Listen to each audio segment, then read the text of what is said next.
Hey, what's going on? Ryan here with Intersection Records.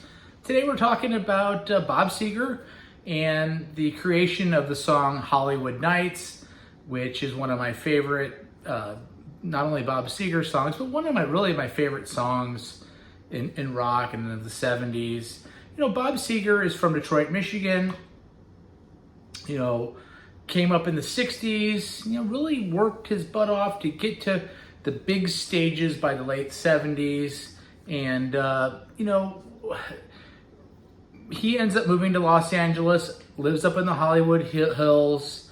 And the story of Hollywood Nights is kind of as follows. He says that I usually always have a guitar or a keyboard around. He explains to Classic Rock magazine in 2018. It's very seldom that I'm driving in a car and something rolls in my head, but this song did.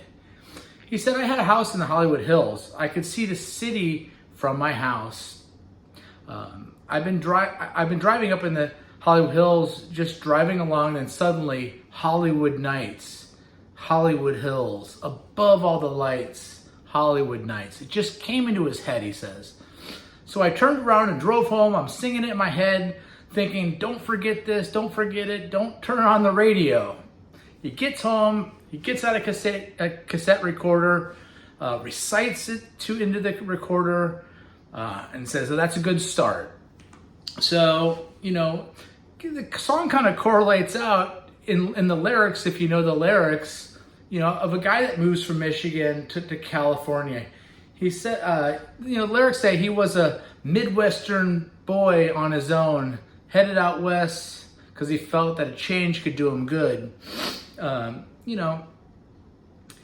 It really does tell his own story of going out there. David Teagarden talks about the drum part. That song has that rolling, galloping thing. And your PC says that people would always ask him, how did you get that drum sound? And David says, they laid down the initial track and they went back in the booth and they listened to it. They said, that's pretty damn good, but let's go back in and he's going to record over his drum. So they get that dum dum dum dum dum dum dum. That's him doing a looping pattern over his already recorded drums. Billy Payne from Little Feat adds piano on it. The Waters family, which is singers that worked with Paul Simon and Neil Diamond, added vocals along with the Silver Bullet Band, Laura Creamer and Sean Murphy, who are they're singers in that great band, the Silver Bullet Band. Anyway, pretty cool to think that you're driving along and you can pop that melody in your head, get it down on tape. That's the story of Hollywood Nights, one of my favorite songs by the great Bob Seger and the Silver Bullet Band. Check out my channel. We do shows every single day. We're ranking the albums of Rush. Tonight should be out Thursday. Peace out. We'll see ya.